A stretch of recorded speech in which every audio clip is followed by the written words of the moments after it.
What's going on, everyone? Welcome. It is Saturday, and I was really up in the air if I was going to go live today or not. I'm not feeling too good. I don't know. I feel like crap right now for some reason, but we figured may as well go live, see what's happening, what's going on, stuff like that. So awesome. Do a quick roll call. We got some craziness happening in the countdown. Just memberships flying like they're free or something. Like, I don't know what's going on here.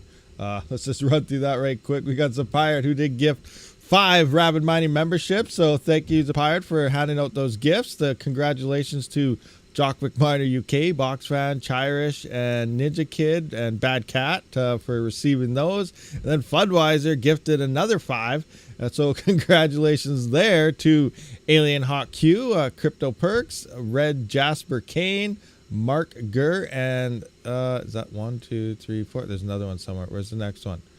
That might have been the earlier one with I don't know. There's another one there somewhere. Not to count them all, but thank you everyone for putting those out, and congratulations to all you guys who got that. So let's do a roll call. We got Zapirate, Chirish, Olja, Francisco. What's happening? Oh, 1 second.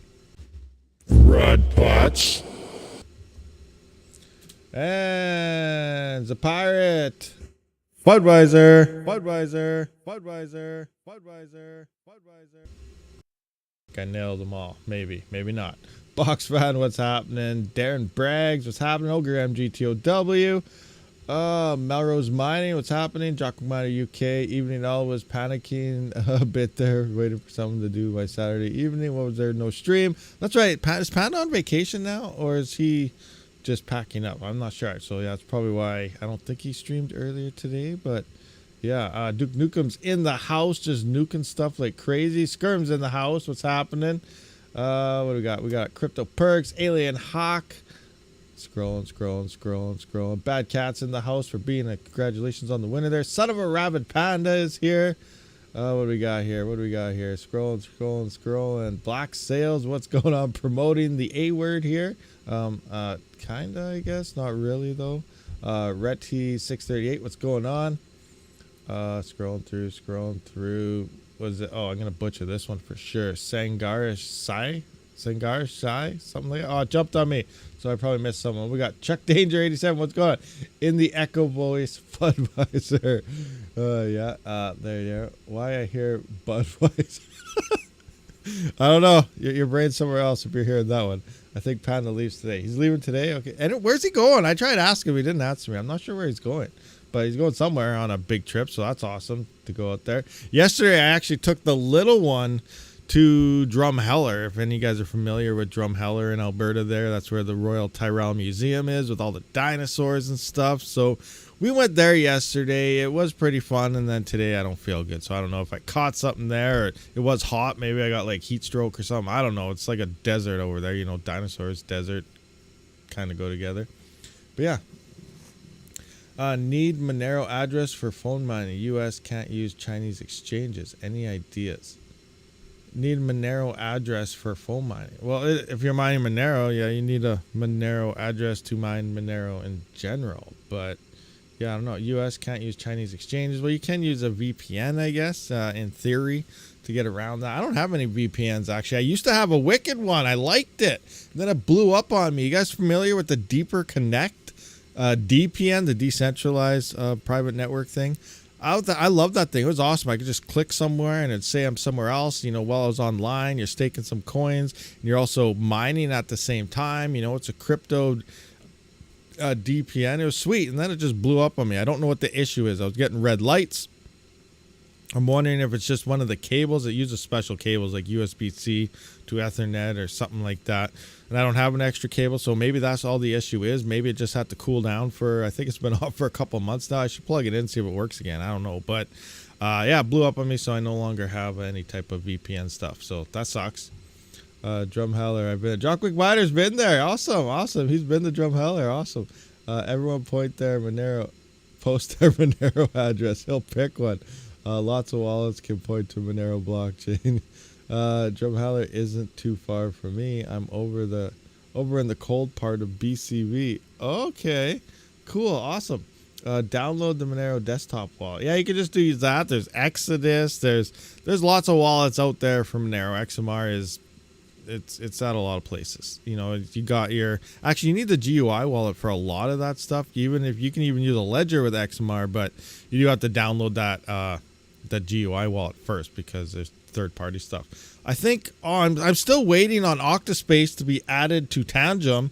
If you guys are unfamiliar with Tangem, that's the hardware wallet with the cards. I do use that for Kaspa, and Octa.Space should be on that, I think, in 2 days. It's originally, I think it was supposed to be the 15th. I think that's when the promotion ended, and it's actually coming forth on the 28th. So if you don't have a Tangem wallet yet, I should have a link in the description with code rabidmining there for a 10% discount. But yeah, check it out. I love that wallet. It's like one of my favorite wallets. No joke.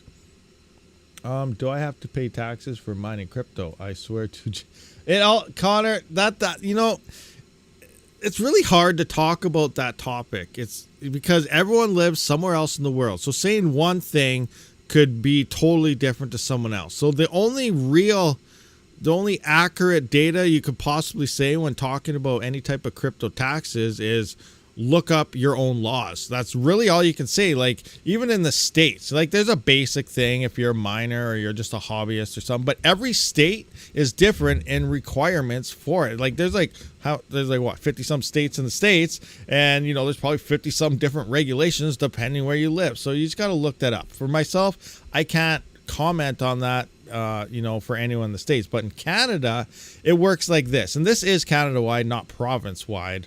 At least for Canada, states have their own thing happening per state, which is different than here. But usually you all go by the federal government type of operation. And in Canada, it works like this, which again will be totally different depending where you live. So you can't really just say this is how it works because that's wrong, because it'll work different depending where you are. There's some countries out there and stuff that don't have to pay taxes on their crypto. It's 0%, nothing. So that'd be a wicked place to live, honestly. But in Canada, if you're a hobbyist miner, all you got to do is when you sell crypto, you claim and you got to pay taxes on 50% of what you sell. If you're a hobby, remember, that's if you're a hobby miner. So let's say you sold $1,000 worth of crypto. You have to claim $500, and then you will pay the taxes on 500 of that, 50% of what your thing is. So you have to claim 50%, and then you got to pay the tax there. Now, if you are you know, mining as a business. If you're a business miner, that means claiming, writing off expenses and doing all sorts of things. You do have to claim all crypto mined. So anytime you get a payment and all this stuff from mining purposes, that's claimed as full income for your business. And then at that point, you write off stuff and whatever, go from there, and taxes and so on. So it does depend if you're a hobbyist versus full out fledged you know, business and stuff. So it's really hard, you know. And then again, you know, like, that doesn't mean it works where you are. Like, you know, someone in the States, it's just a totally different situation. Could be a higher tax bracket, could be a lower tax bracket, could be, doesn't matter if you're a hobbyist or not, they're just taking it all. Like, we have no idea. So it's really hard to actually mention stuff about that because it depends exactly where you live, and it's different for everybody depending on location and stuff. Oh no, I got a huge boat crash. No, not my big lost the private keys in a boating accident. Don't you hate it when that happens? It's horrible when that happens. That's the worst thing that happens. It seems to happen to everybody at least once. Everyone's just got yachts and boats everywhere, it seems, right? Doesn't it? You know, this is crypto. Everyone's crypto bros. This is how it works. Send me a miner. I'll start mining now. Help, I'm from Brazil. Anyone mining Space Mesh with GPUs here? I still haven't even looked into that. Like, again, I heard about Space Mesh about, what is it, a month and a half, 2 months ago now, before it was released anywhere. I still never looked into it. It's like, what is it? Someone fill me in right quick on, you know, like a 5-word thing, how it works. Is it like a GPU compressed plots like Chia, or is it just like you need everything? Is it like a file coin? I think it's almost like a file coin where you need everything to get it going, but I could be wrong. I'm not sure. How's that work? Space Mesh. Unless I'm mixing that up with the other one. I don't remember.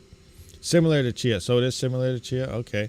Which reminds me, I've been talking to another, you guys know about Evergreen, right? You know, plug and play, quick, easy access Chia. And so I've been talking to, who they call, they're a different company kind of like that. I think it's Juicy Miners.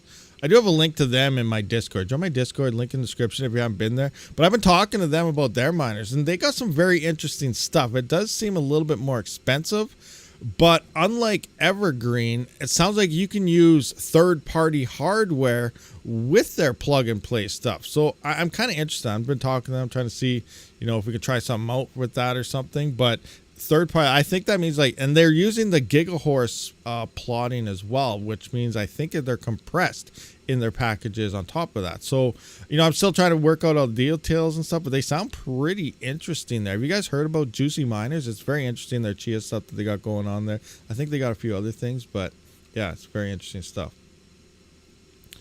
Space Mesh is Filecoin without the drama. Yeah, I don't even know. I remember when Filecoin first started coming out, and it was you need a beast. You need a good CPU. We'll just leave it at good CPU. You know what I'm talking about there, but you need a good CPU. You need some good GPUs. You need some big hard drives that are good as well. You need good everything, and it wasn't cheap to get into Filecoin. And it's interesting, and it's funny. We dished it, or I guess talked massive crap about that when it emerged, but in theory, we almost need the same type of specs if you really want to go all out in full proof of useful work / AI. That seems to be a direction a lot of people are going these ways with AI. Have you guys heard about Elon Musk? You guys heard of him buying up GPUs and stuff. Allegedly, he just announced that Tesla, so I guess he's going under the Tesla brand for this, but he bought about $250 million, which is about 10,000 N100. Is it N100? I can't remember. Those crazy expensive GPUs from NVIDIA, the N100 GPUs or something like that. But yeah, $250 million worth for AI, and he's about to turn them on soon. So there's a transition going on here. Are crypto miners slowly leaving crypto in terms of GPU mining and slapping their hardware, their GPUs, on AI stuff? It seems to be a lot more people are starting to do that, and they're kind of... And then when it comes to crypto itself, it's okay, we're building up some CPU rigs for CPU mining, and we're getting ASICs for mining a lot of the ASIC coins or FPGAs and so on. And GPU mining is slowly slowing down. It seems like people are pointing more towards AI. So is that a direction you guys... H100, that's what it is. A100s. Yeah, the A100s, that's what they are. I couldn't remember what they are. I'm not feeling good right now. Brain's not working. But those crazy NVIDIA GPUs right there. So yeah, he bought about, I guess, $250 million worth, plus other things needed to hook all that up. But he's turning those on soon. That's going to be crazy. And AI seems to be a direction a lot of people are moving to. And, that's probably going to be the cause of the next GPU shortage, in theory, because of everyone. You got normal people now, not normal people. Obviously, Elon's not normal. He's a billionaire and crazy. But you got more people that, don't even know about crypto or might not know about crypto, or they do know about crypto but don't care about it, and they're turning towards AI. And you got Amazon. You got all these huge companies doing this. So it's going to be crazy moving forward on how this all works out. I mine Dynex with my AMD cards, don't have NVIDIA cards for AI. Yeah, Dynex is doing, some of that work stuff allegedly. I don't know the full story. Maybe you guys... I haven't been following anything on the GPUs for a while right now. Technically, I can't even mine with my GPU right now if I wanted to. I'm gonna, in order to turn on my GPUs, because I'm power limited. I only have 100 amps. I got 230 amps. That's 60 amps. That's 60% of my entire panel for my whole house is dedicated to my mining right now, and I have 40% just for my house. So I'm pretty much power limited right now. So the only way I can make sense for me to turn my GPUs on is when they become more profitable than everything else I have. So they have to become more profitable than my CPUs. They got to become more profitable than my Jazz miners. They got to become more profitable than any of my ASICs or FPGAs or anything. So they're pretty much dead last right now in terms of turn on. Unless something really starts pumping or all the miners quit, that's something, that's going to have to happen. So right now, GPUs aren't even in my line of sight the way it's currently looking right now. But we'll see, because I don't have the power to run them right now personally. I do have about 700-800 watts. I could kind of, I guess, slap in there if I really needed to, but for 6-7 cents or something profits, I don't really think it's worth the time for me right now. But let's have a quick peek here. Example, let's do a quick refresh. What are GPUs currently looking like right now? We can see the 4090 is at 42 cents. We got a $2,500, $3,000 GPU in Canada, a little over 2,000 in the States. There is making 42 cents. Awesome. We got 4080 at 28 cents. We got 4070 at 23, 4070 at 17. What are all the cheaper GPUs at? 170. 9 cents here. The Radeon 7s are 8 cents. 5700 XT is 7 cents. You know, 3090 is at 5 cents. I got one of those, but yeah. 5700 is 4 cents. Now, supposedly, because what is that? Something I do want to try. A lot of you guys in Discord have been asking me, take a look at what's that AI everyone's using right now? I can't even remember the name now. I had it on the tip of my tongue before the stream started. Vast. Is it Vast AI? Yeah. Some of you guys want me to put a guide together for Vast AI. So I may look at that because some of you guys are still like right now. Like we look at the 3090 right here, 5 cents on Radiant. But allegedly, a lot of people are getting their AI rentals through Vast AI on a 3090 and getting around, what, $4 to $6 a day. So that is very interesting. Moving forward, that does obviously make some profitability there. So that's something I am going to eventually look into, and I'll try to get a guide for you guys together because it sounds like you guys like my guides and stuff. So you're hounding me. I'll try to figure that out one day. But that might be something we'll do. But when it comes to actually like crypto straight up, it's not looking too hot. Like look at 3070, 3 cents. Yeah, okay. A2000, 4 cents. Awesome. 3080 Ti, 3 cents. Awesome. All right, so now let's look at a CPU, for example. 3900X. Let's just do a refresh calculation here and see. Now, should I turn on my GPUs or keep my CPUs on? If I go to my 11 cent per kilowatt hour, you know, 35 cent after power, 28, 21, 11, 10. What we can see here, obviously, we're about 15 times more profitable than the GPUs would be. You know, 3060 Ti, 3070 would be equivalent, I'm guessing, like the CPU standard of about 3900X. 3900X you can buy for like $200 or something Canadian if you find a really good deal, maybe $400 or $500 for a complete system, complete build there for that. So, you know, cheaper than the GPUs, and they're making quite a bit more still. So the GPUs aren't on my radar right now to currently turn on or buy the current situation. But if I did have more power, if I could update my panel or something, you know, it could be a different situation. I may be able to play around a little bit more and stuff like that. So, you know, it all depends on your situation. My electric rate is 11 cents USD. It's about 15.5 cents Canadian, all worked in. Now, the way my power bill works, it's also a little bit different. Now, I'm locked in at a power price of 6 cents Canadian, like 6.8 cents Canadian. That's awesome. That's like 5 cent USD. But the third-party fees here are absolutely destroying me. Now, it's based on a variable on how much power you use. So the more power I use, that goes up. Now, my electrical whatever costs are cheap, but the third parties, which is, you know, the power going to and from the power plant, the third party, I think it's Fortis Alberta, you cannot drop those prices at all. I've called them multiple times, and you can't do it. They just say it's based on the power they use. The only way to get it cheaper is use less power. That's it. That's all you get out of them. And I told them, you guys, so you're saying the only way to get cheaper prices is to leave Alberta, is pretty much that's exactly what I told them. And they just didn't really say anything after that. But yeah, you know, in our government here, they say lock in your power price. Try to get locked power prices. I do that. I did that. But you cannot do anything with those third-party fees. That's your distribution, your transmission fees, and there's some other stupid fee added onto there. And it works out to be almost double of my power price, which puts me from 6.8 cents upwards to 15.5. And if I use even more power, I could be up to 16, 17 cents per kilowatt hour, which puts me at about 12 to 12.5 cent USD. So using more power for even less profitability brings up less profitability across my entire farm, especially if it's not even worth it. So those are other factors I have to look into. Is it worth even using a little bit more power for making a couple extra cents? Because then that could actually put it in the negative because it costs a little more to run it. So these are all factors I have to factor into my current situation when I'm mining. So it sucks. Who is that third party? The third party is in Alberta here. It's Fortis. Those people, they're the ones who run the power lines. They charge you these things for fees and maintenance and workers and all this stuff. And then whenever you have to upgrade something, they say, oh, you got to pay for that too. So it doesn't make sense. Where are our fees actually going if it's made for improving it and maintenance? But then as soon as we want maintenance done, we got to pay for it. So, it's just a ripoff, really, is what it is. But they're just making more and more money. Ontario just came out with a new power plan, 2.4 cents at night.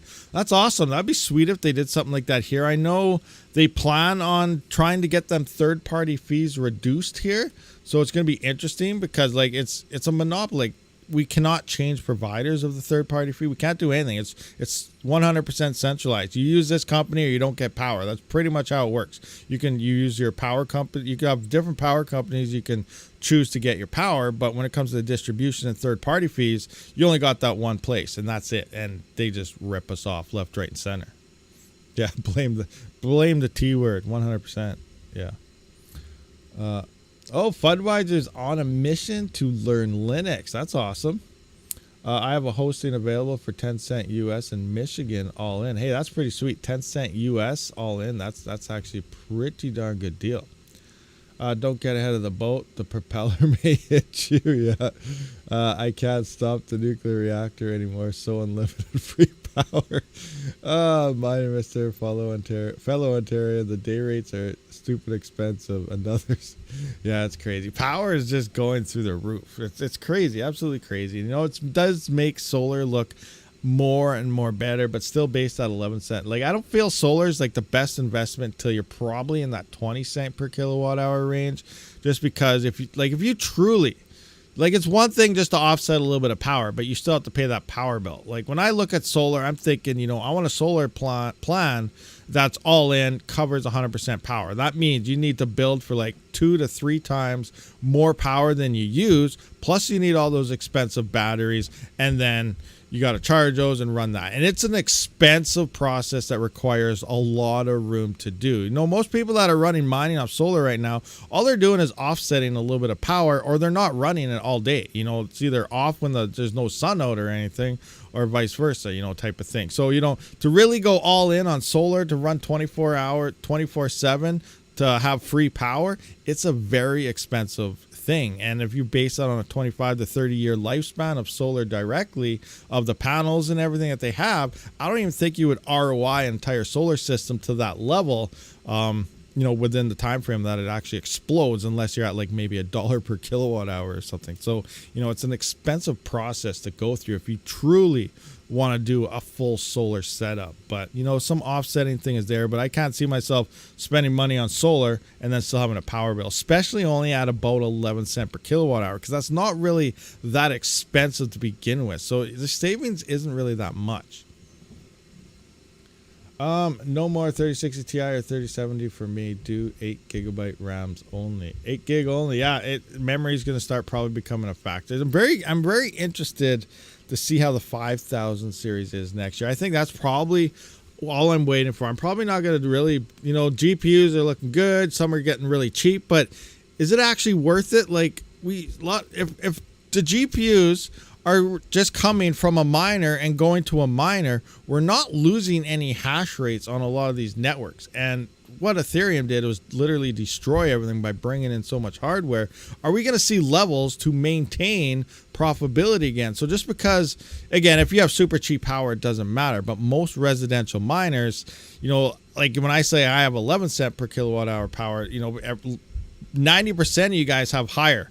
So, you know, 15 cent seems to be the average power cost around places. So buying cheap hardware just because it's cheap isn't really a good idea, because it's not very efficient hardware. And as hash rates climb, you're going to want more and more efficiency. And as hash rates climb, profitability drops. And none of these coins, I don't think, will ever hit a level in the next bull run to really, you know, say, hey, look at that, we're awesome, GPU mining is back. I don't think we're going to hit that stage, because there's just so much hardware waiting to turn back on. But, you know, I really hope I'm wrong in that situation, and we're going to have to look for other aid. But we do see this transition over to AI, so that could be another thing too. We also have this NVIDIA can now be BIOS flash. You guys see that? Hear about that?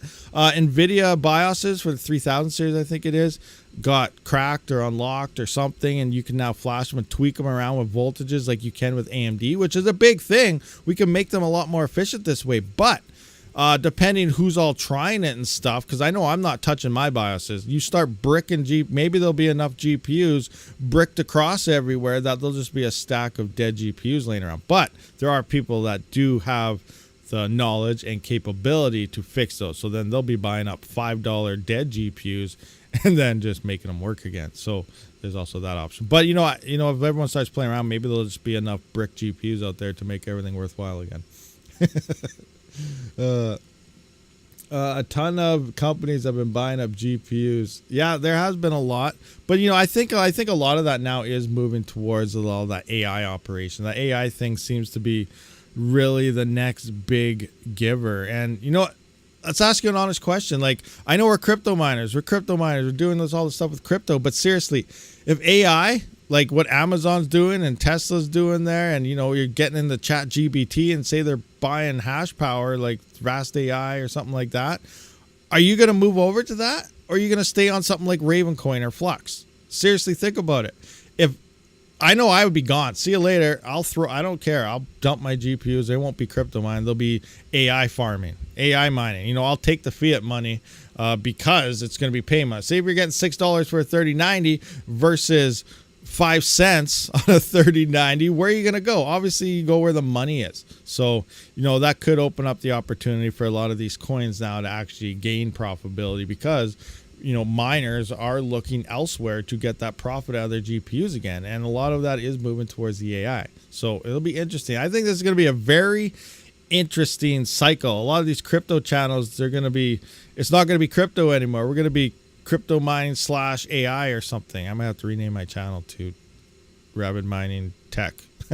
I'm just kidding. I don't know what I'm going to do. But, I know I'll be moving straight over to the AI thing if people are renting the hardware for it, and it's a lot more profitable. I won't even think twice about it. That's the way I roll. You go where the money is. I don't believe in any of those projects. The goal is profit. There you go, Dom G. See, I'm 100% the same way. And that's the other thing. ROIs and... this is a big thing for a lot of mine. I haven't even switched my screen to anything except for looking at GPU profits once.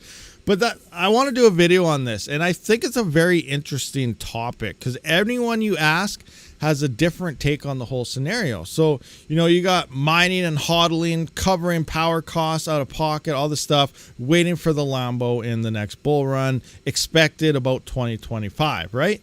And then you got the other one. The other aspect is me. I don't care about the Lambos. I care about daily sustainability and mining. So when I buy hardware, when I buy minings and rigs and so on, to me, it's almost like playing a crypto mining simulator video game. Crypto mining to me is like a game.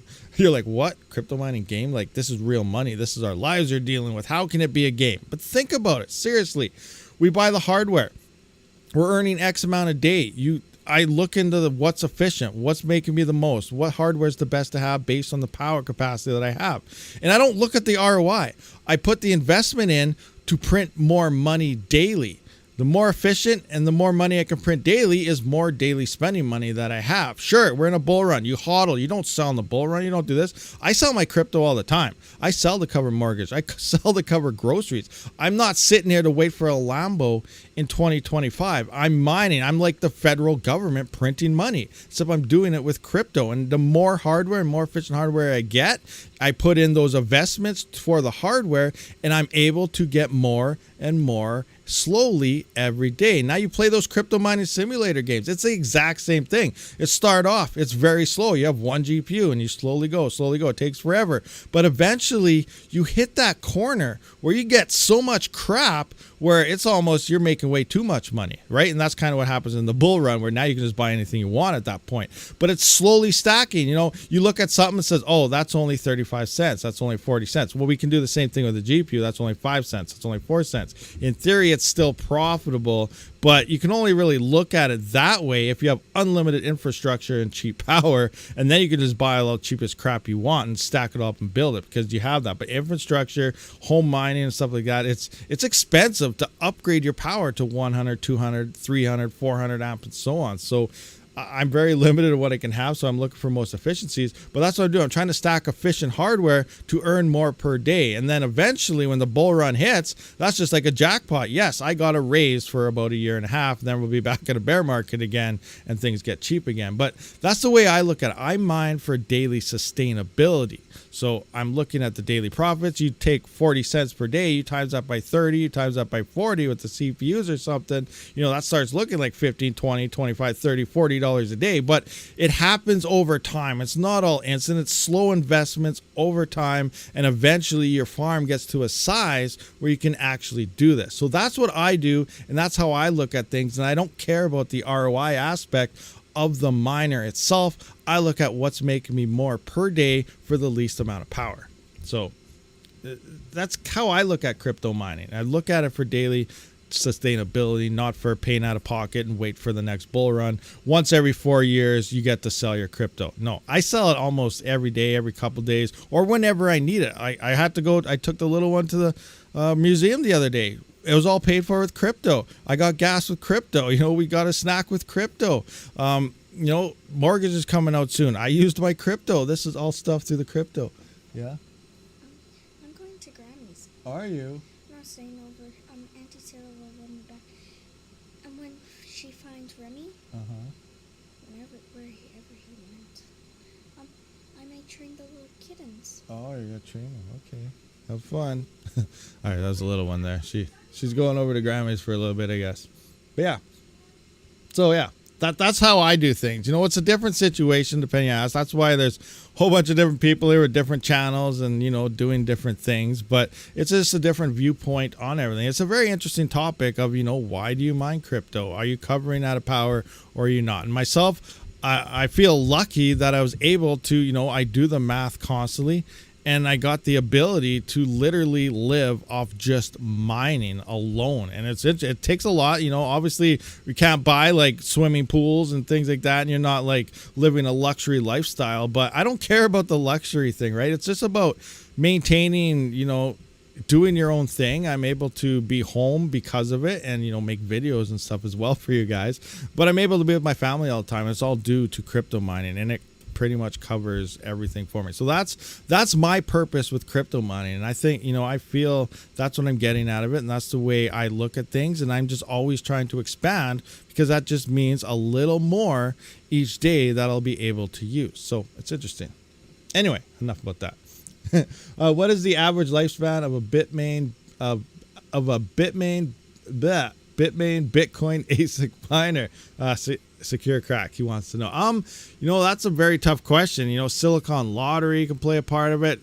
Conditions, how you have it running, you have it cranked up, overclocked, undervolted, all sorts of temperatures it's running at. There's a lot of different scenarios on it. Some people's ASICs, they probably got the very first Bitcoin miner that ever ran. It's probably still running. Other people probably get a brand new miner. Like I think, was it some people were getting the S19J Pro Pluses? Was it those ones? And they were blowing up in like a week. So, it's Silicon lottery, how you run it, shipping. There's a whole bunch of scenarios that could play, but I would say the rough lifespan of the average ASIC is a good 4 or 5 years maybe, but it could be a lot less, and it could obviously last forever as well. You never know until, depending on your power price, it doesn't come profitable and things like that. But at the same time, there's also a lot of ASICs that blow up because they, there's a lot of people out there that fix ASICs, and a hash board here and there goes, or something like that. A lot of people have had various issues. It's really hard to say, hey, this will last for about this long, because we don't know. It could be a week, could be 10 years. It all depends. I'm always mining at a loss, doing something. Budweiser's always mining at a loss, doing something wrong. In order to, it's really tough. Like, it's one thing, just believe in a coin, mine away, do it, it pumps. That's the basic way people mine crypto in theory. You think about it. That seems to be the most popular way people do it. But, to do it how I actually do it, takes a lot of time and it takes a lot of work. And like I said, I'm constantly looking at network hash rates. I'm looking at prices. I'm looking at hardware and rumors and things like that. And you got to kind of get an idea. And eventually you get a groove for it and you get used to it, easier things to look at and stuff. But, you just got to keep an eye on everything that's going on, swap and move, and how things work. Like a prime example is a lot of those Ghost Rider coins. Like, there's something goes on with them. You see a new one pop, it's not going to last very long, and then it simply dies. But there have been people like who was it? Oh, Mike Hill, thank you very much for the US $10, much appreciated. But what was this, Weed Farm? Do you guys know Weed Farm Mining or something? He's got a massive CPU farm. He's got like, I don't even know, 4 or 5 dual epics, a couple single epics. Like, he's got a lot of hash rate, a lot more than me. And he made about $3,000 or $4,000 in like 6 days, because he knows how it works. And this is, I've hit these a lot of times too. I said, I made $200 this day, I made that day, but it took a while to get up to that. But you hit some of these new coins and stuff, if you're lucky, you see a price pump. A lot of people just, buy into it, get a node, not get a node, not sell. The whole purpose of profitability is if you sell. If you don't sell, you risk possibly the price going down. And you never know, you might, if you don't sell, you also have a chance for it going up. But if you don't take the profits, you're never going to get profits in the first place. So he actually mined a whole bunch. Block rewards dropped, price went up, he sold it, and yeah, he made a big chunk there in only like 5-6 days. And it happens all the time. There's a lot of coins. If you can find them at the right time, they explode, and you can make some mad bank there. And you can pretty much buy a brand new whatever you want. At least they usually happen once every 1 or 2 months. You can catch something like this, and it's pretty sweet. But you have to be looking. You have to be on the ball all the time. And I know it's really hard to do, but it's crazy. You pay crypto to crypto or sell to fiat and pay fiat? I know I sell it. I don't sell it to fiat. Actually, I use multiple different methods of doing it. A lot of time is go straight to fiat. I used crypto.com Visa card. I use that all the time, so it's also cash back with CRO and things. So I do use that quite a bit. You swap into something that's a cheap fee, like Litecoin or something, then you just top it up, and then it gives you the fiat capability. But it goes from Litecoin straight to your card, and then you buy something. That's what I do for Amazon. I do everything. I also keep track of anything I do with the crypto side, because it stores everything. So it keeps everything nice, neat, and in order. But yeah, it is technically through fiat, but it's straight swapped when I need it straight from the crypto. And it's all coming from the mining side. So I am paying with the fiat in general, but it's coming from the mining side. And I do pay actually, by sending crypto. Like an example, you guys know Mike Potato, Mr. Potato. He's from he's pretty close to me. He's actually sending me over a switch here, so I'm actually sending him some Litecoin. I need a new network switch, so I am purchasing that. So there are other times when I do use straight crypto to purchase things as well, and that's one of them that's coming in later this week as well. No fiat, a Lambo. But thank you for the video and updates. Hey, no problem. Hey, speaking of that, I'm sure you guys heard about this. You guys see the video I released the other day? This one. Did you guys see that? Hidden feature unlocks more profit. So this is with your ETC minis. Now these are the ETC miners, the 3.6 gigahash ones. Actually in Discord, it was a few days back. When did I release that video? 2 days ago now, I think. But people were talking. I was like, okay, yeah, you can't mine this. It's Octa.Space. They can only mine ETC hash. So because previously you couldn't move them to FW or anything because obviously the DAG was too high. But then someone was saying like they were trying it and it was working. So I was like, hey, that's interesting. I'm going to try it out. So I tried it and it actually mined Octa.Space. I was like, what? So if I go in the crazy pool right here, we can see that we're sending shares, we're working, and we're hitting it up with Octa. So here's the ETC Mini and ETC Mini Plus. They only got 3.6 gigahash of memory, 3.75 maxable. And we can see we are sending shares. Everything is working. You don't need any new firmware. I'm on like 4 or 5 later versions of firmware. There is new firmware available. I still got to get and update my website with. But I'm on some older firmware. I do want to test. It sounds like power consumption has dropped a little bit on the new firmware as well. So I want to test these out again and see how much power we're actually drawing with all these Apollos. But you can't even buy these anymore. They're so old. These are the first models that Apollo released back when we are still technically kind of at the tail end of the bull run, the ETC minis here with only the 3 point something. So that's those. So you can probably find them cheap on eBay or something. But they can mine Octa.Space, and that's an ETH hash coin. And you don't even have to move it away from ETH hash. Like usually with the 6 gigabyte versions, the V1 minis, the V1 mini SEs, and the V1 mini SE pluses, you switch between ETC hash and ETH hash. But with the ETC versions, you can only select ETC hash. It doesn't have the option for Ethash. And because Octa.Space is only at like 1.76 gigabytes of memory on the DAG, these things are now capable to mine up until 2026 or something now, instead of dying in May of next year off ETC, about to hit that DAG limit. So now this gave an extra couple years to their lifespan. So if you guys have those miners and you guys haven't shut them off, or you're just whatever, they're not profitable, you can swap them over to Octa.Space now, and they are mining. So it's kind of interesting right there on that aspect. I heard you can mine script algo with GPU somewhere. You can pretty much mine anything with anything. Just because something is something doesn't mean you can't. So example, it all depends on a miner. Like I could mine Kaspa on my CPU right now if I wanted to. I could mine Ethereum Ethash coins on my CPU if I wanted to. I could mine Bitcoin on my CPU, on my GPU if I wanted to. The only thing that doesn't make sense is it's not efficient. It's horrible. Like if I was to throw my CPU, for an example, on Bitcoin right now, you're only be getting like 1 kilohash, 2 kilohash or something, or maybe only like 800 hashes. I can't remember the numbers, but that's versus an ASIC miner that's hitting 100 and some terahash. It doesn't make sense to do that, to mine it with that algorithm on. So yes, you can mine script on a CPU. You can mine script on a GPU. It just doesn't make sense to do so unless you have free power. And even if you had free power, why aren't you mining a coin that's designed for a GPU in the first place? So you can mine anything you want with anything. It just doesn't make sense to do it with that hardware. Does that kind of make sense for you there? How many exchanges are accepting Octa.Space? Well, let's go have a quick look right now and see, because I know their tax bit is closing down. That was their latest biggest exchange right now.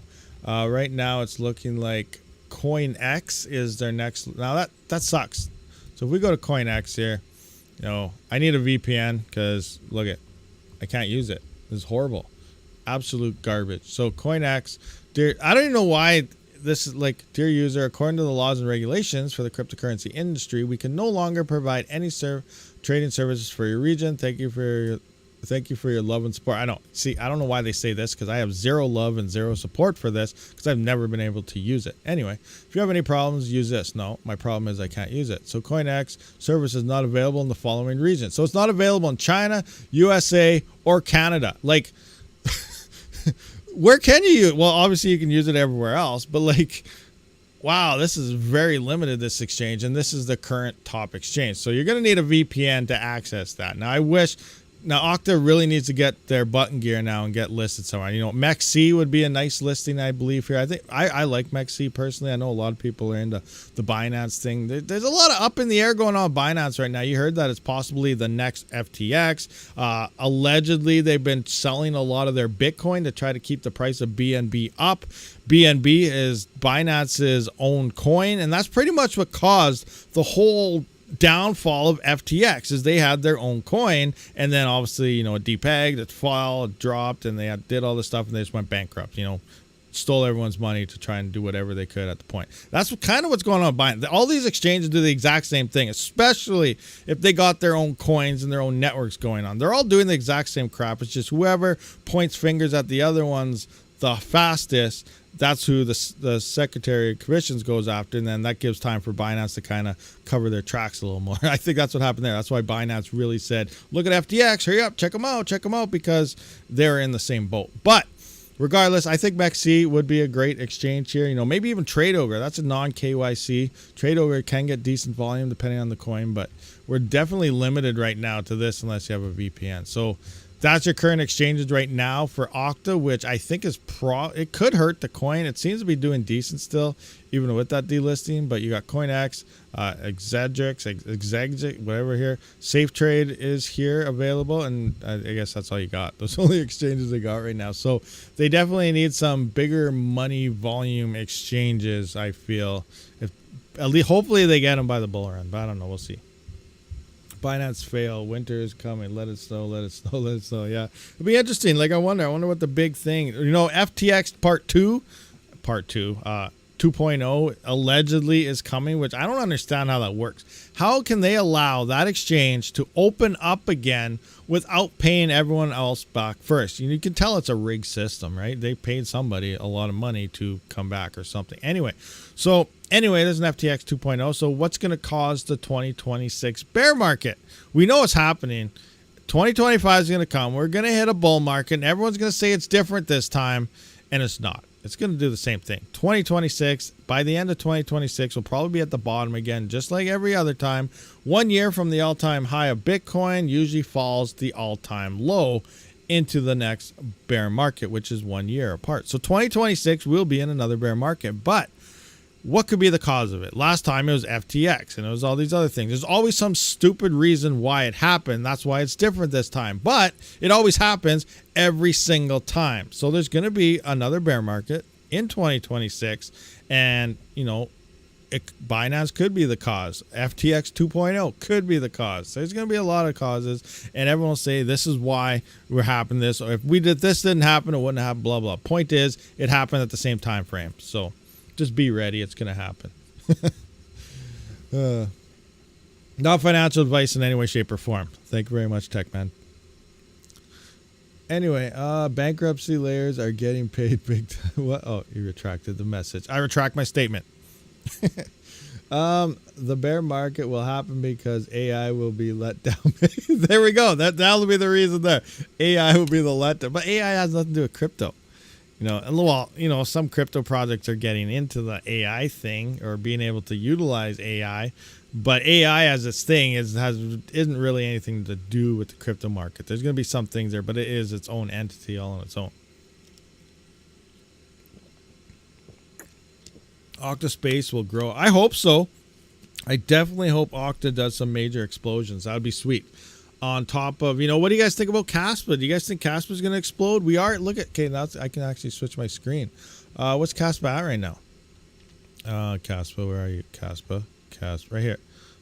Oh, man. What do I do? What do you guys think Kaspa is going to do? So, remember when I sold, I was around right here. So, this is when I sold last time. Like, what was it, a month ago now? 0.3. I wrote it down. Where exactly did I sell this?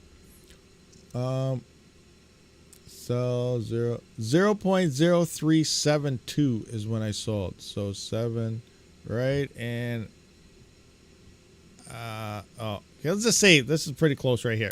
I sold about here. We are now here. So in theory, I'm gonna get more Kaspa back, but is it gonna keep going down? What's it gonna do? Like, look at the 7-day trend. It's not looking too hot. It's going down, down, down, and down. Are we gonna hit 3-cent Kaspa? Could we hit 2.5-cent Kaspa? What do we do? Like, I could get in right now and have more Kaspa. I'm also up in the air about, I might just say, forget about it. Screw Kaspa. Maybe I'll just go buy an X16. Maybe I'll get another Jazz miner. Nice, efficient hardware, stoking up, getting some profitability for more daily spending money, and then leading into that bull run. So I'm up in the air. Maybe a dual epic. Should I go with a dual epic setup? I sold my Kaspa and then I could buy back, but should I just get hardware instead? That's what I do with my crypto, is when I get enough to get more hardware, I also do that. So I could just buy some hardware now and say, forget about Kaspa or whatever, but will it go to $1 in the bull run? Could it not go to $1 in the bull run? We have no idea. Or do we just wait for it to go down, go all in Kaspa and wait? But, I don't really do the waiting thing because, like I said, I'm about mining sustainability, hardware, and right now hardware is cheap. Like a Jazz miner you can get for what, about 3,000 now, I think, around that mark for the October batch. And if Octa.Space explodes like a lot of people are hoping, and any of these Ethash coins, the bull run comes around, these Jazz miners will probably be going for around $8,000. So 3,000 now or 8,000 then. I could maybe just sell my Jazz miners in the bull run and make 16,000 if I buy them now. So what do I do at this point in time? It's very interesting. What do we do? Why not mining Flux? I don't know how to answer that. How about because it sucks? It's not profitable. The coin itself will make investors some money if you're holding it right now. It's going to go up again. What levels? I have no idea. But mining it, the block reward is too small and the price is too low to make it profitable. We just went, if I was to mine it and I would go broke because I'm losing money on it constantly. Now I could, because it might be a decent investment moving forward, I could mine obviously something else and swap that into Flux, but I'm not a trader. I'm not a crypto trader. I'm a crypto miner. I only put my hardware towards where it's profitable. So that's why I'm not mining Flux, because it's not profitable. I guess is the easiest way to spell it out. Because it sucks. 2023. I know someone's gonna loop that now. Oh well. I think they already hate me over there, so it don't matter. We need to put that on a t-shirt. Oh man. Oh, whatever. You guys know what I meant though. Mining it sucks, but an investor standpoint into the future, but I'm not a crypto trader.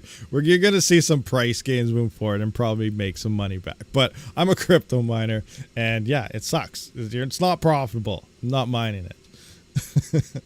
Anyway, enough about that. Dynex increased almost to $1. Yeah, I seen that. Dynex almost did hit $1, didn't it? That was crazy. That's insane. Let's think. Where's Dynex right now? Dynex, how you looking right now? Dynex. 80 cents right now. Bam. Past 7 days is loading. Anyone heard of Nerd Miner V2? No, I haven't really heard of that. What did it spike to? Oh, 93 cents. Now it's down. Crazy. Whoa, did Dynex actually hit $1.20? Is this correct? Did Dynex go over $1? For real? Wow. Okay, so it's at 80 cents now. I missed it. I missed it when it did that. Wow, it was over $1. That's awesome. $1.26. That's crazy. That's insane. All right. Go Dynex. What else we got there? Let's look at Flux. What is Flux at right now anyway? Yeah. No comment. No, actually, it's coming up a little bit past 7 days. 1 month. No. 1 year. All time. So yeah, $3.12. Will it hit that again? Probably. Go a little higher. Maybe what we can see, $4 or $5 Flux in the next bull. Possibly. So that's some nice gains. You cannot deny the fact that's some nice gains, but mining it is still, I don't know, iffy. What is it paying right now? Let's go to, where's my sheets? Do I have my sheets? I don't have my sheets up here. Let's have a look at my sheets right now. Where's GPUs? Do I have GPUs here anywhere? Right here. GPUs. $20 Flux. It's not $20 right now. This was some speculation stuff before.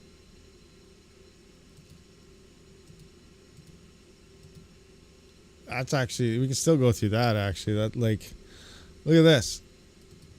Flux. If Flux does hit $20 based on the current emission schedule of everything, I'd pay out $453,000 per 24 hours. That's crazy. Let's look at it right now. 0.36 cents. Is that what it was? 36? 3.1. Oh, 3.1.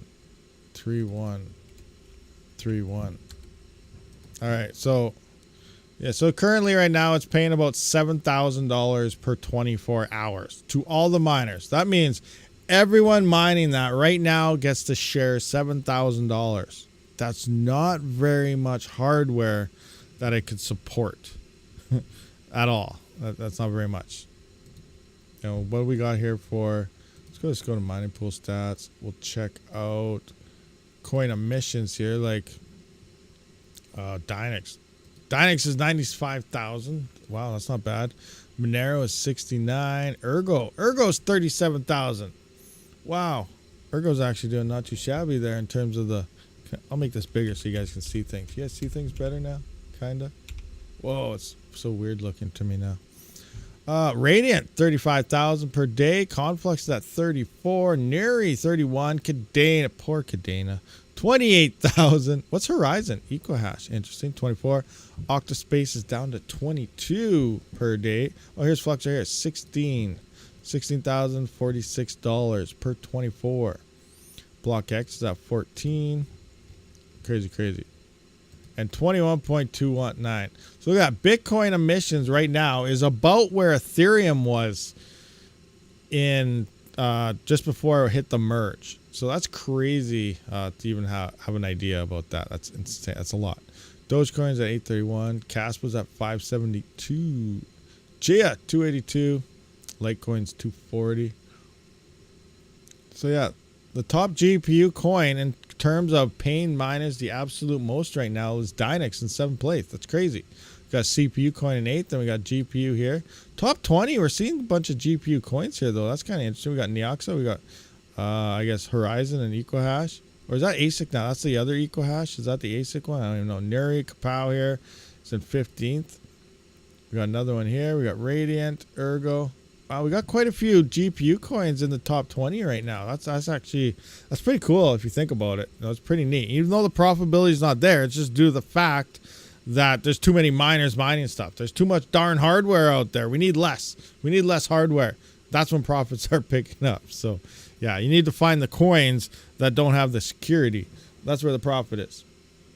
Ethereum? What's that? I don't know. Ethereum was this weird thing that was like, I don't know, people were talking about it a few years back saying like buy a GPU and make money or something. I don't know. I don't know what it used to stand for. It's like, I don't know. Oh, Neoxa also pumped like crazy. Really? Neoxa, let's have a look. See, Neoxa, where are you? Neoxa, what do you got here? Oh, Neoxa's not on. What? I swear, I thought, wasn't Neoxa on CoinMarketCap? How come it's not pop? What is going on here? I have it here somewhere, don't I? On my list. Scrolling, it's Octa, Kyla Coin. Oh no, what? It's blank now. Huh. Okay. Well, let's just go to this. Neoxa. Have to look right at an exchange, I guess. Trade Ogre. USDT. Let's see what you got. What you got going for us? Boom. Oh, look at that. Depth. Looks like a little bit of sell action there. So, August. So, let's just say August 22nd. It was around 002. 0033. Well, not too bad.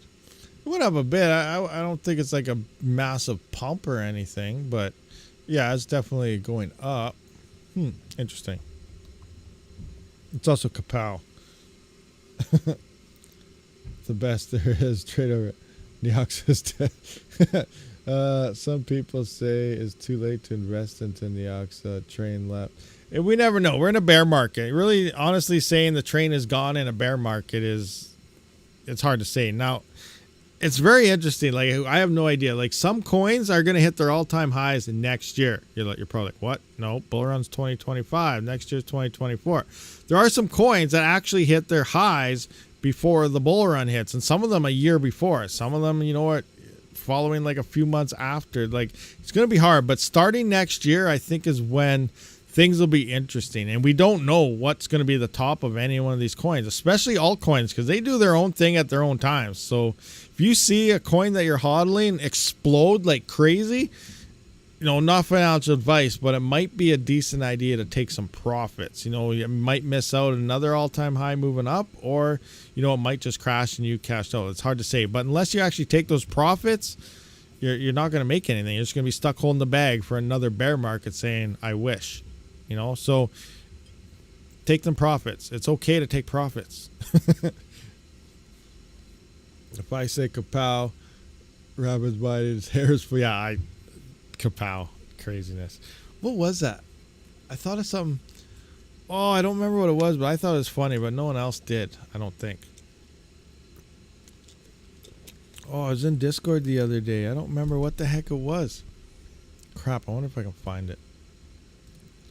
I want to come into here. Oh, no, it was a while ago. It was a few days ago.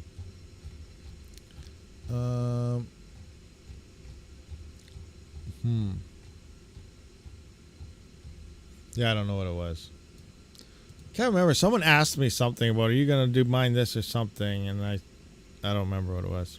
I said no, because it had a higher fire risk of burning down your house worse than a 3090 running Kapow and SATA or something. But I can't remember what it was. Anyway, you need to be smart to understand all-time highs. What means on chart? Just sell when you see it. Don't fall for the bull trap. It will go up forever. I know, when that bull run comes, oh my gosh. Like, we're already seeing it. We're nowhere near the bull run yet. Like, what was it, last week or the week before? People were calling for $500,000 Bitcoin in like 3 months. Like, who's going to fall into that? That is probably one of the dumbest things I've ever heard. But seriously, like, it's happening. We're not even going to see that price at the peak of the next bull run, let alone in 3 frickin' months. I just, when the bull run hits, we're going to see some stupid numbers out there. We're going to see some very dumb numbers. We're going to see 1 million, 2 million. We're going to see probably 1 billion for all I know this time. Like, it's going to be crazy. There's going to be some crazy predictions going on for sure. Oh, man. So, yeah, just be very careful. If you see your coin really start to explode, safe bet, take some profits. Yeah, 500K is a bit too hard. 200K is easy. Yeah, I feel the next bull run USD wise. I don't know for sure, but I think 100 to 150K Bitcoin is a pretty safe assumption for around the peak. I think, I don't know what it could go slightly a bit more. It might just hit the 120, but I think in between that 100 to 150 is a decent range to have a nice guesstimate of what the high will be. But I don't know for sure. It'll be interesting to see how it actually plays out. But it will happen most likely somewhere between November and December is another safe bet. If you see it really starting to go up, around November or something of 2025, safe bet it's time to start taking profits. Because that happens around the same month every single time. I think one month it was in 1 year, one time it was in December, the other ones were in November. Now the low does seem to be following a 1 month earlier type of operation. Like, I don't know, I guess we can kind of have a look at that. Let's see here. Bitcoin. Let's have a look at good old Bitcoin. Bam. So let's start with, let's just have a quick peek see here, see if we got anything going on. So we're going to go back to this little guy. So we're going to go to this little guy right here. This is 2013. The first real spike. It doesn't look like much, right? It looks like a little tiny P, but if you zoom in, it's starting to look a lot better. So, like, look at the price here. We're sitting at $20 Bitcoin. It shoots up to frickin' $1,077. $20 to over $1,000. That's big. That's huge. This is a friggin' bull run. This happened in December of 2013. So now we're going to fast forward 4 years. 2013, 2017. 2017, where you at? So here we are, 2017. And now we're in December. So we're in December again. So both of those happened in December. Awesome. Let's move in to with our previous one here, 2021. Exactly 4 years later. We do have January, February, March, April here, but the all-time high happened in November here. So we can see it was a little bit sooner, but November, December is a pretty safe bet here. Towards the end of 2025 is when we should see this. So that's where the highs were. Now, if we actually look back at when the lows hit, each cycle did actually come in 1 month sooner. So let's just say we're at the high here of December. So now we got to go to 2014, 1 year from the all-time high, and we look like the lowest dip is about here. So this is January of 2015. The following year, actually it looks like 2 years because it's actually January here, but if we just slip back right here, we're exactly about 1 year here. So we can see January of 2025, which is about a year from the high, is the bottom. Now let's say, that's a coincidence. That'll never happen again. It's different this time. All right, let's look at 2017. And here we are again. All-time high happened in December 2017. 1 year later, we can see, this looks like a low about right here. Where is that? 2018, December. 1 year from the all-time high was the bottom. Okay, guys, guess what? It's different this time. It's not going to happen again. Let's look at 2021. Here we have the all-time high. 2021. The bottom was around here in 2022. Which one is it? This one here? Is that about here? Yeah, 16 or so. Yeah, so look at this. That's November 2022. About 1 year from the all-time high was the all-time bottom again. But don't worry, guys. In 2025, guess what? It'll be different this time. Am I right? It's going to be different this time. 2025 is going to be different. It's never the same. It can't be that way. It's not going to do it. So keep your eyes out. Around November, we'll see the high, and 1 year will be the bottom again. So whatever happens in the news to make whatever happen, who cares? It's planned out. Something's happening. Doesn't matter. Point is, it's always the same thing. So just kind of keep that in the back of your mind. It's not different this time. The cycles tend to do its thing every single time. This time you have, oh, it's never seen a recession, or it's never seen this, or it's never whatever. It's never done whatever. It's always, for some reason, there's always a different dumb excuse why it's different. I don't think it's ever going to be different. Every 4 years, it's going to play out. So it's not different this time. But again, not financial advice. Maybe it is different this time. I said it would be different last time. I know everyone always says that, but yeah, it's different. But you know, GPUs is different this time because we have never seen the likes of an Ethereum level event. And when it comes to crypto mining, it's probably going to be a history lesson. Ethereum we could call it an Ethereum level event. That is when normally, if Ethereum was never around, GPUs would be awesome right now. There wouldn't be very many GPU miners out there. Honestly, there wouldn't. We would have seen nice runs. We would have seen some profitability. But Ethereum exploded to crazy levels and made GPU mining so darn profitable. Everybody was hearing about it. Even gamers. Gamers were gaming blogs, gaming everything. Everything was talking about GPU miners and Ethereum. It was everywhere, not just crypto mining channels. It was sprawled out. We had shortages. We had everything. It all went Ethereum, and the prices kept exploding, and it was all over. And so much hardware came online. And then, bam, they went POS, and now all that hardware is looking for a home. If that never would have happened, if Ethereum was never a thing, or even if Ethereum just maintained decent levels to be profitable and didn't see that explosion, everything would be just fine right now. We'd be okay. But we literally had an apocalyptic event with the Ethereum going to proof of stake. And now we're not going to see that. I feel 2025 for the GPU side is, unless a lot of people go to profits on the AI side, is going to be like an awakening. People are going to see, oh, this bull run sucked. This is garbage. I'm not mind getting rid of my crap right now. And, that's how we can follow. That would lead for a 2029 reset on the GPU side, because so many people saw the last bull run, which is coming up in 2025, to nothing.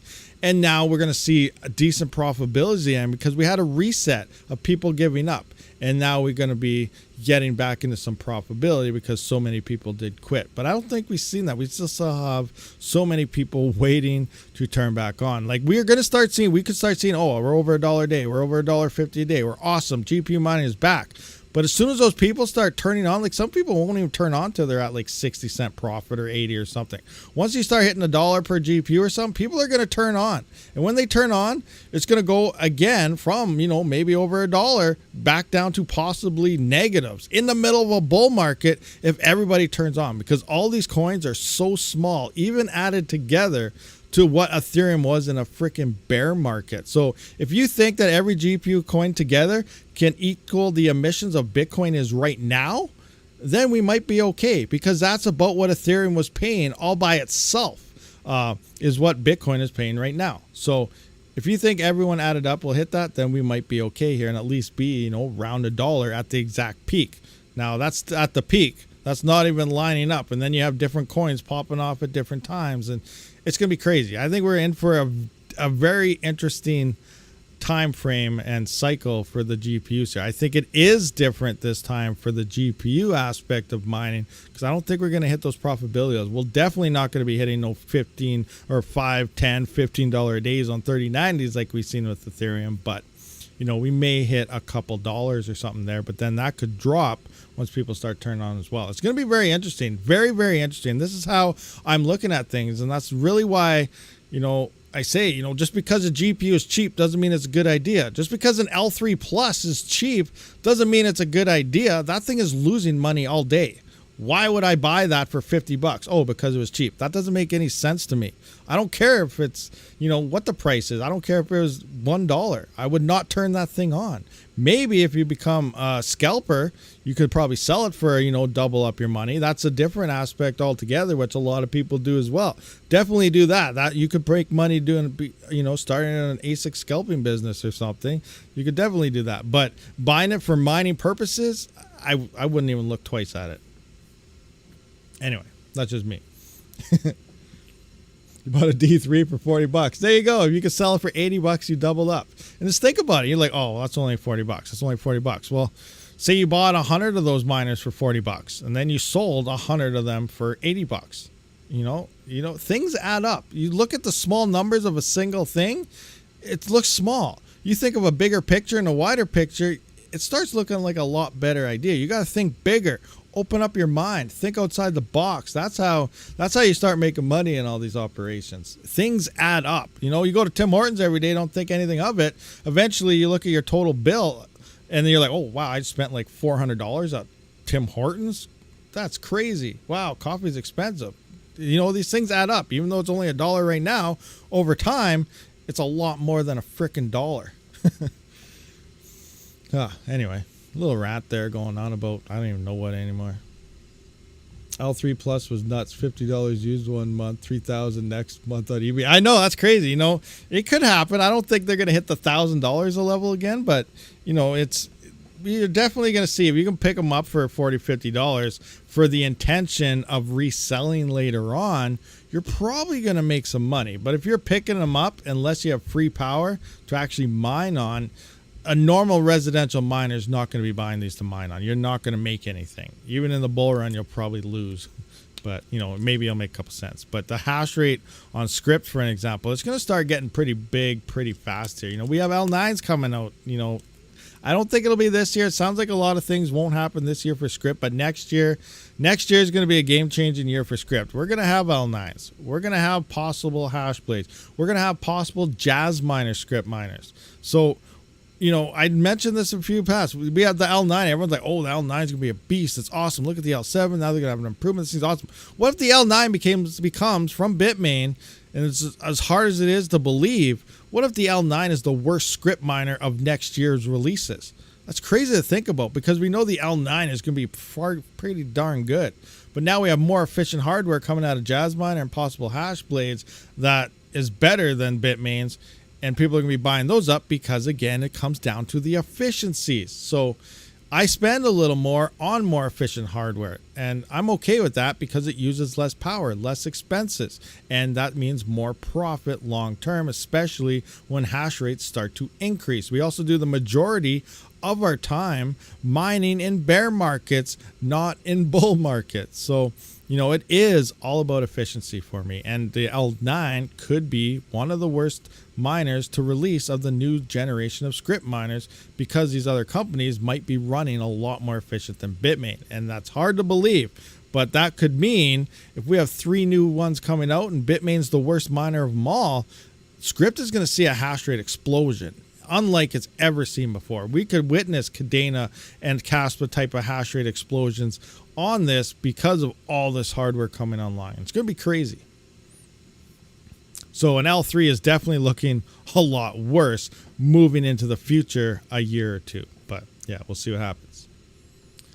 Do you think Ethereum keeps its number 2 spot with going POS? I mean, other coins can do what ETH does and better, but that's a really hard one to say because Ethereum started some of this stuff so early, and like the main USDT, USDC, like all the main stable coins and everything is running off Ethereum. It's going to be really hard for any network to really overthrow that. Like, I'm not, doesn't mean it won't happen. Like, I'm not a crypto guy. I'm not a I'm a miner, but I'm not a blockchain person and a trader and all that stuff. So I don't know the fundamentals of everything going on, but I totally agree with you. Like, I've said that a lot of times before in the past. Like, you know, think of early internet days. You had Alta Vista, you had Yahoo, you had all these other internet companies and web browsers going together, and you could only search certain parts of the internet based on the type of browser you use. You needed Yahoo, and you would get totally different search results of using something like Alta Vista, right? And they'd all search different sections of the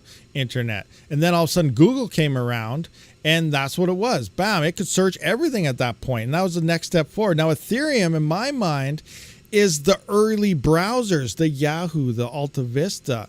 Now, who doesn't say, you know, there could be a Google ready to emerge that could overthrow Ethereum 100% for sure. Ethereum did this first, and it seems like now smart contracts, DeFi, DEXs, all this stuff is the next early thing. Now you see every new coin popping out. Oh, we're gonna have smart contracts. We're gonna do this. We're gonna do this. Well, everyone's just saying exactly what Ethereum originally did, but now it's gonna come down to who does it better, who does it faster, who's more secure, and who's cheapest on gas fees. And pretty much every network that's doing it is doing it better than Ethereum. There's no denying there. But the fact is, Ethereum has everything on it that everyone's using it. And it's going to be really hard to do that, even if it costs 50% of your profits to send your coin somewhere, which is absolutely stupid. Like, you go to buy Pepe when the network is busy.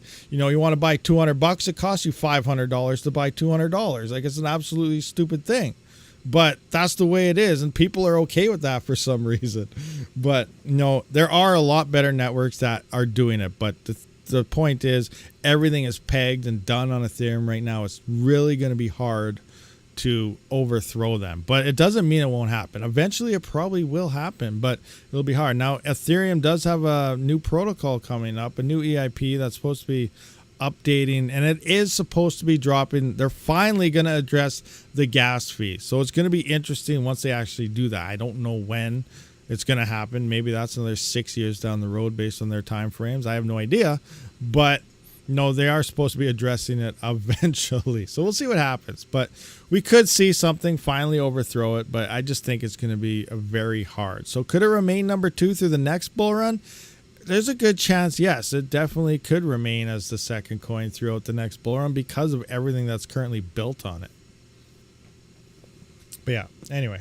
That was probably a long, over-exaggerated explanation of that. Hopefully it answered your question.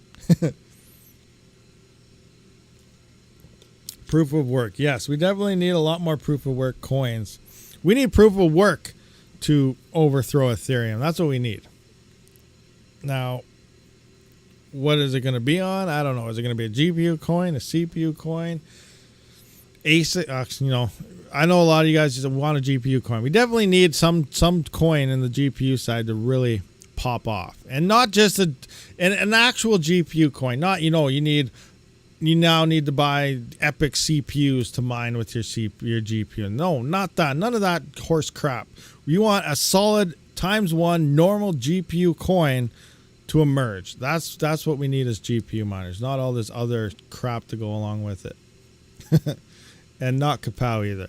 We need a nice, efficient, decent algorithm that won't get overthrown with a bunch of whatever, and just, we need a nice coin. No, maybe there's some out there that'll probably do it. Like, well, Dynex is actually a decent example, as we don't know what they're doing, but they are efficient. They are looking nice. You only need ×1 slots, and you don't need all these super crazy CPUs anymore. So they are tweaking it out that way. So hopefully Dynex becomes that thing we need. There's a good chance it could be. There's still a lot of people that are uncertain with Dynex.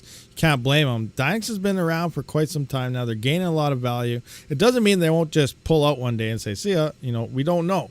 But right now, I think one of our best chances is looking like Dynex. It's a very interesting things going on there. So it could be it. I don't know, though. We'll see. My money is on Dynex. Yeti actually ran AI jobs on it. He did? Oh, so Yeti actually legitly ran stuff? Okay, I was not aware about that. So that's actually confirmation they're doing stuff. And that's a big deal. That's cool. I got to talk to Yeti actually about that. So That's interesting. I didn't know he did that. Like I was still up at like I said, I haven't been really looking into the GPU aspect as much anymore. I've been keeping eyes on coins and stuff, but like mining it and mining with GPUs and overclock settings and stuff because of I don't have the power to really run them. So it's kind of on the back of my list of things to do. So that's interesting. If Yeti actually tested it and did something like a rendering job or something through Dynex, that's a huge deal. That's a very big deal. And that means they are doing what they're saying they're doing. So I was not aware about that. That's good. That's actually awesome. That's sweet. You know, that's good. I wonder how much did it cost? That's another. I'm gonna have to look into that. I might have to. I'm gonna try something. Maybe I should get. I wonder what was it? Was it like a video render or what did they do? A picture render? Like what was the job he did? I wonder if I could put into Dynex and get them to render out maybe like one of my next videos or something, you know, pay Dynex to render out my video. That would be kind of cool. I should try that. Is that what they do? Like, I wonder if that's something they do. Like, what is it that they did? Yeah, I don't know. I'll look into it. It'll be interesting. Find out. But that'd be sweet. This video was rendered by Dynex. Sweet. Yeah. Anyway, so yeah, I guess there's legit proof right there. Dynex is doing proof of useful work, and they're doing it at ×1 slots, which means we don't need expensive hardware. You don't got to go out there and buy Octo server kits and other stupid CPUs just for a GPU mining gig, which is interesting because originally you'd think, you know, in order to edit a video, you need all the fast stuff, but you know, they figured out a way that maybe, you know, multiple things together is working good. Crazy. Until Malib goes away, Dynex will be unstable. Yeah, that's an interesting theory. I never did understand what the whole Malib thing is and what it does. But yeah, it does sound like they're getting rid of that though. So that's going to be a huge thing as well for a lot of people. Yeti is going to Dynex Center. Oh, that's interesting. Yeah, Dynex outplayed Flex. Huge, big time. Yeah, it's definitely going to be an interesting project. Sure. Yeah, I'm going to have to look into that for some more. For sure. If that's actually doing that, it might be a good time to get some more Dynex. Not financial advice. Oh, my throat is hurting. My stomach is... I'm going to throw up, I think. I'm just kidding. But I'm going to wrap this one up, though, guys. I do appreciate everyone showing up. We had some nice, great chats here. I'll try to be back again tomorrow for an AMA. We'll probably touch back up on this. I'll see if I can get some more information on this Dynex thing. But I appreciate everyone for showing up for this live stream. I will see you all in the next one. Rabid out.